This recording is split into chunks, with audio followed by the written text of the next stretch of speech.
Amen. La foi n'échoue. Oh, alléluia. La foi n'échoue jamais. Si tu crois, tu verras la gloire de Dieu. Amen. Que Dieu soit béni. Alléluia. Asseyez-vous. Je ne sais pas où est passée ma vie. Allez, là voilà, je me demandais. Elle avait disparu. Oh, que Dieu soit béni. Que Dieu soit béni. Mes amis, nous savons, je ne sais pas si vous comprenez le véritable privilège que nous avons d'être ici. Je crois que parfois nous ne se rendons pas vraiment compte du privilège que nous avons d'être là, mes amis, alors que dans le monde, des gens sont en train de se perdre. Ils sont dans une vie de débauche, ils vivent dans le péché. Dieu les appelle, Dieu les appelle. Dieu a besoin, vous savez, Dieu aime tellement. Vous savez, la Bible dit, Dieu a tant aimé le monde qu'il a donné son Fils unique. La Bible ne dit pas, Dieu a aimé le monde. Bien sûr qu'il l'a aimé. Mais la Bible nous dit, Dieu a tant aimé le monde. S'il l'avait aimé, il aurait fait quelque chose pour lui. Mais comme il l'a tant aimé, il a envoyé Jésus. C'est ça la vérité. Le temps que tu vois en plus, c'est le Messie. C'est Yeshua, c'est Jésus. C'est Jésus. Il a tant aimé le monde.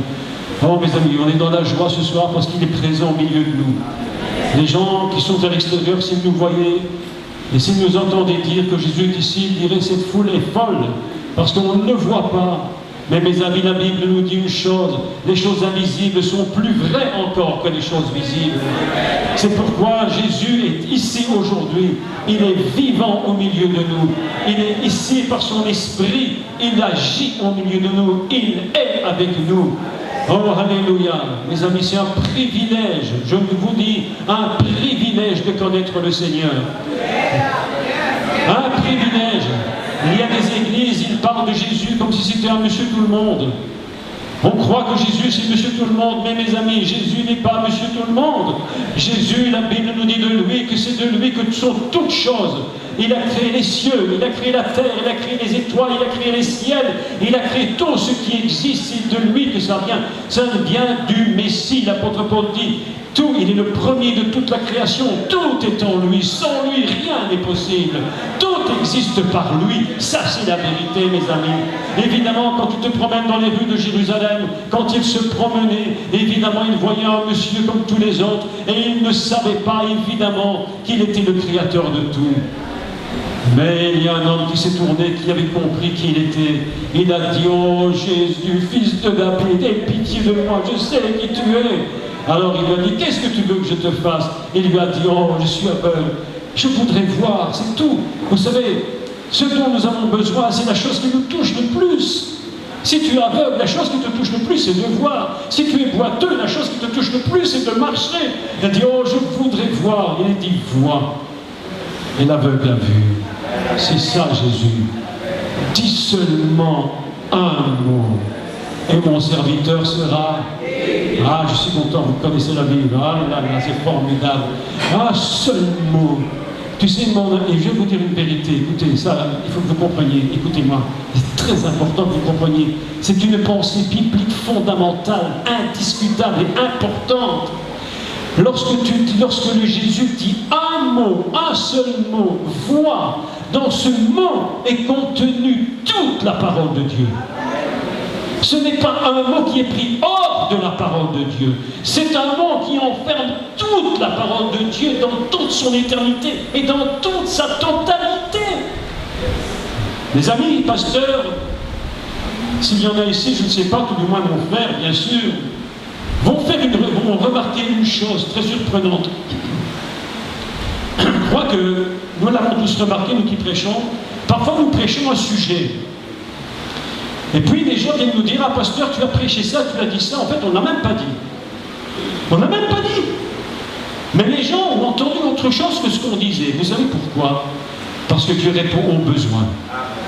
Et quand tu dis un mot, dans ce mot que tu dis, toute la parole est enfermée.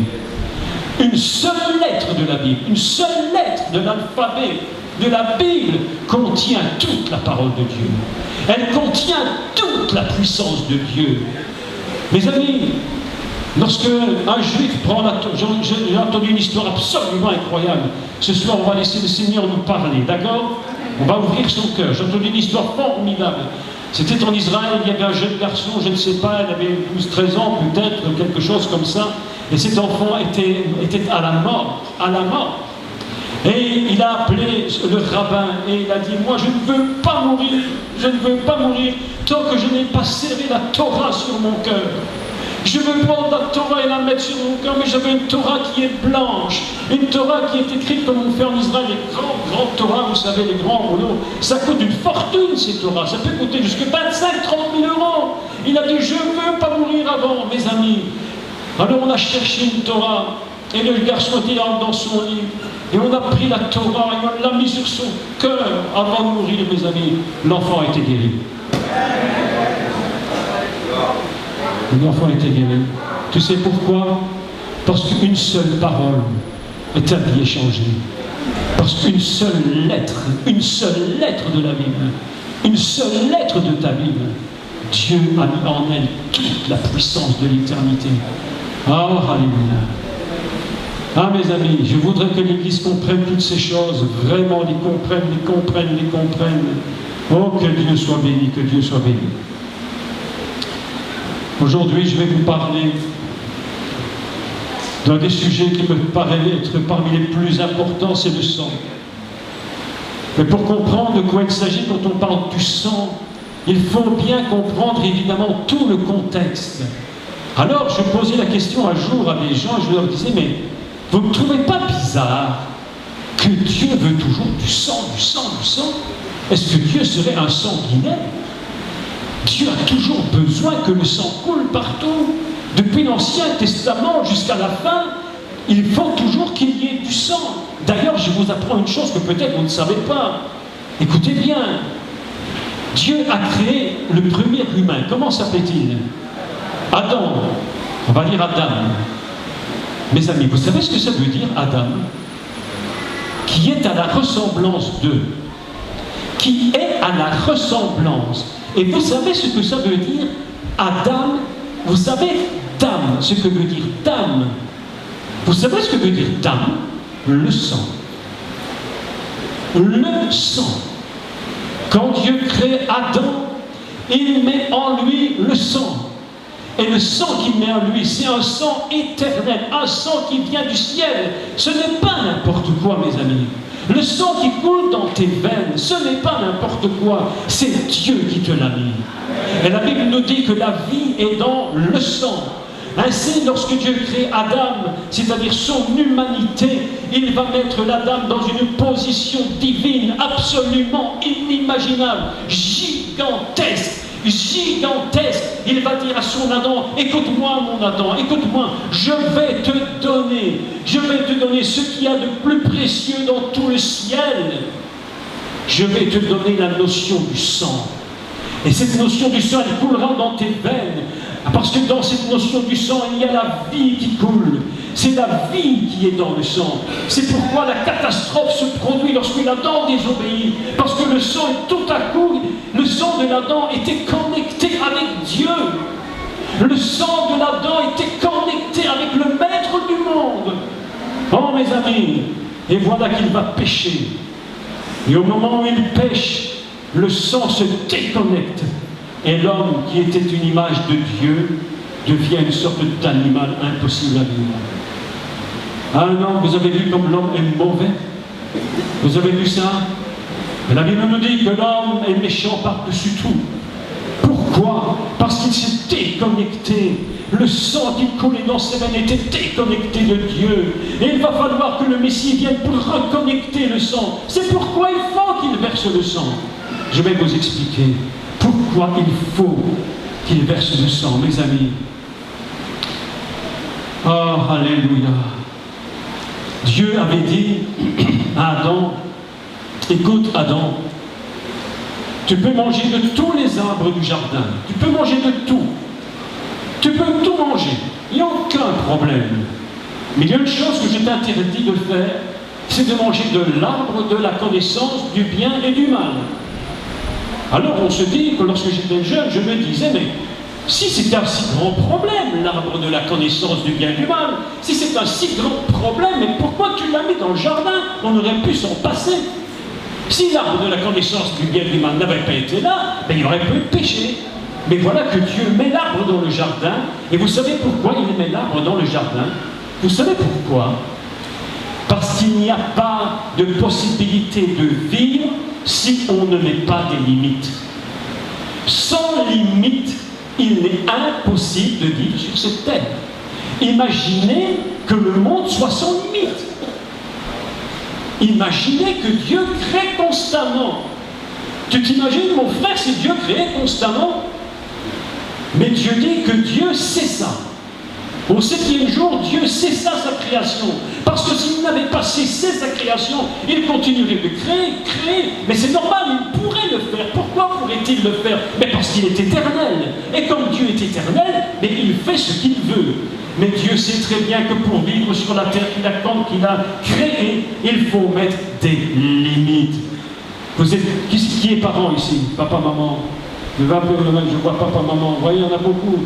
Est-ce que tu laisses tout faire à tes enfants? Est-ce que tu lui donnes des limites? Si tu ne lui donnes pas des limites, ma soeur, qu'est-ce qu'il fait? Ben, elle te marche sur la tête. Et demain, c'est un délinquant. C'est pourquoi il faut que nous-mêmes nous mettions nos limites. Et dire à nos enfants, ça c'est interdit, je te l'interdis. Parce que si tu fais ça, tu vas voir la fessée que tu vas prendre. Et aujourd'hui, on est dans un monde où les gouvernements du monde disent que qu'ils veulent nous interdire de corriger nos enfants. Ils veulent tirer les limites, mes amis. Pourquoi est-ce qu'ils veulent tirer les limites? Parce qu'ils veulent ridiculiser l'œuvre de Dieu. Je vous dis la vérité. Un parent qui n'a même pas de limite, c'est un parent qui est déjà terminé pour lui. Ses enfants lui marcheront sur la tête. Ils seront des enfants insupportables. C'est pourquoi Dieu dit, je t'interdis de prendre de cet arbre. Il y a d'autres raisons, mais je donne la première, c'est parce que je dois te mettre une limite. Il n'y a pas d'amour si il n'y a pas de limite. Oui ou non? J'aime mes enfants, c'est pourquoi je leur donne des limites. Je lui dis, je t'interdis de passer sur le balcon. Ce n'est pas parce que je n'aime pas, c'est pour qu'ils ne tombent pas. Dieu dit avant, je t'interdis de manger de l'arbre. Mais ils mangent de l'arbre, ils mangent de l'arbre, et ils vont désobéir. Le serpent va venir. Et le serpent, il est très, très, très rusé. Le serpent vient. Et je vais vous expliquer le... Vous voulez que je vous explique le serpent? On m'a dit qu'en Martinique, il y avait des serpents. C'est vrai? Bon. Je vais vous expliquer le serpent, qu'est-ce qu'il fait. Si vous voulez prendre note, prenez note. C'est à la fois une prédication, à la fois c'est un enseignement un peu hébraïque. D'accord? Pour vous expliquer qui est le serpent réellement. Parce que les gens ne savent pas comment il fonctionne. Il est tellement rusé. La Bible nous dit que l'homme et la femme étaient tous deux nus. Et ils n'en avaient point honte. Et le serpent était le plus rusé de tous les animaux des champs. Eh bien, mes amis, je vais vous dire quelque chose que vous ne saviez pas, mais que vous allez le savoir aujourd'hui. C'est que le mot nu et le mot rusé, c'est le même mot. C'est le même mot. Et le serpent vient près de la femme. Et lui dit, regarde-moi. Je suis comme toi, je te ressemble, toi et moi, on est les mêmes. Alors on peut parler, on peut discuter, parce que tu es nu, moi aussi. Tu vois, on se ressemble tellement. Et la femme, elle est tellement prise au piège qu'elle commence d'écouter le serpent. Mes amis, écoutez-moi bien. Le jour où tu commences de discuter avec le diable, tu es déjà mort. Regarde ton voisin et dis-lui, ne discute jamais avec le diable. Redites-le parce qu'il n'a pas bien compris. Ne discute jamais avec le diable, ma soeur. Mon frère, jamais. Lui, ce qu'il veut, tu sais ce qu'il veut, le diable, c'est se mettre sur le même niveau que toi. Le même niveau d'égalité. Il dit à Adam, toi tu es comme ça, je suis comme toi. Alors puisqu'on est les mêmes, discutons et parlons. Et le serpent commence à lui tourner la tête. Et il lui dit, est-ce que Dieu a réellement dit qu'il a peut-être dit qu'il n'avait pas dit, mais probablement il avait quand même dit, peut-être. Ben, peut-être qu'il n'a quand même pas dit, mais peut-être quand même il l'avait dit, je ne sais pas s'il a dit. La femme est comme ça dans son lien, elle est là, elle ne comprend plus rien. Elle dit, oui, il a dit, mais il n'a pas dit que, il a dit. Il dit, mais mange. Elle va prendre le fruit, mes amis. Écoutez ce que je vais vous dire sur le fruit. Enfin, elle va prendre du fruit. La Bible ne dit pas qu'elle a pris du fruit. La Bible dit clairement qu'elle a pris de l'arbre, pas du fruit. Elle a mangé de l'arbre. Parce que dans la Torah, ce n'est pas un fruit, mais c'est tout un arbre qu'on peut manger. La Torah nous enseigne en Israël que Dieu a créé les arbres fruits, c'est-à-dire que l'arbre lui-même est un fruit. Incroyable! Elle prend de l'arbre, elle commence de manger, bien sûr, elle commence de manger. Et au moment où elle mange, vous savez ce qui se produit, mes amis? C'est une faute tellement terrifiante qu'elle englobe en elle tous les péchés de toute l'humanité.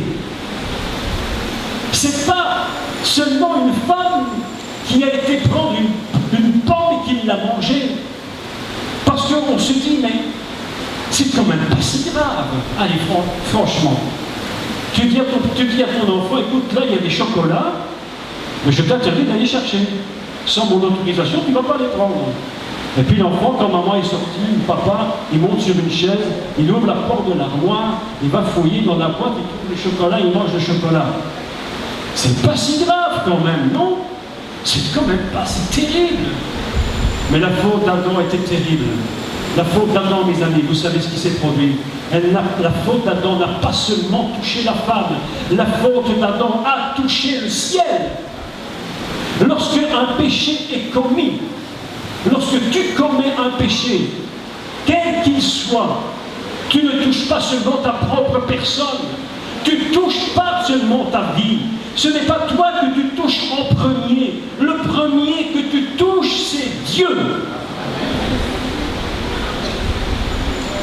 Le premier que tu touches, c'est le ciel. Au moment, mes amis, où la femme a pris de l'arbre, elle a mangé, elle a commencé de manger, mes amis, le ciel a été ébranlé. Tu ne peux même pas imaginer ce qui s'est produit.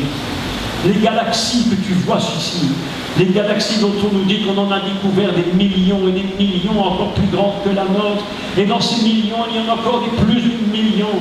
Au moment où la femme a péché, pour vous dire, la force du péché est terrible.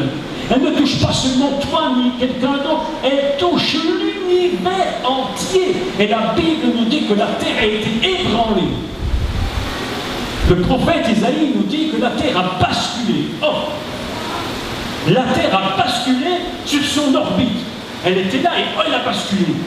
Tout simplement pour avoir fait une petite désobéissance. Mes amis, écoutez-moi. J'ai commencé à vous parler depuis combien de minutes?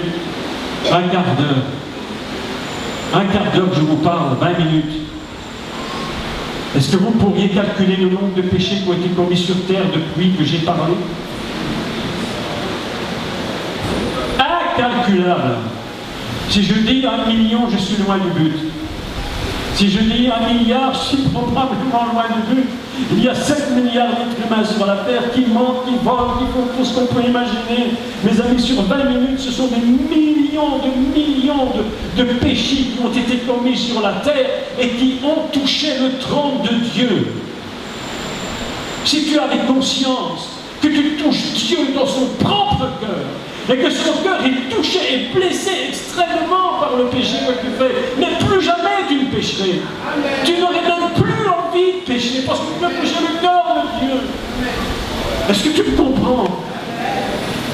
Ne sois pas faible avec ton péché. Ne sois pas léger avec ton péché. Tu touches le cœur de Dieu. Et quand tu touches le cœur de Dieu, il est brisé complètement. Et des millions de péchés se commettent chaque seconde sur la terre. Et le cœur de Dieu est blessé à l'extrême. Le cœur de Dieu est blessé à l'extrême. Il est blessé. Quelqu'un disait l'autre jour, un petit garçon en Afrique disait à sa maman, disait à son petit garçon, oh, Dieu n'a besoin de rien. Dieu est Dieu, il n'a besoin de rien. Et le petit garçon, ça se passait au Togo, le petit garçon va voir sa maman, et lui dit, écoute maman, tu te trompes. Dieu, il a besoin de quelque chose. Elle lui dit, tais-toi, vilain garçon. Dieu n'a besoin de rien, il est Dieu. Elle dit, non, non, maman, je t'assure, Dieu a besoin de quelque chose. Tais-toi. Dieu n'a besoin de rien, il est Dieu. Elle dit, non, maman, je t'assure. Alors elle lui dit, mais dis-moi, il a besoin de quoi? Et le petit garçon, il a répondu, il a besoin d'être aimé. Il a besoin d'être aimé.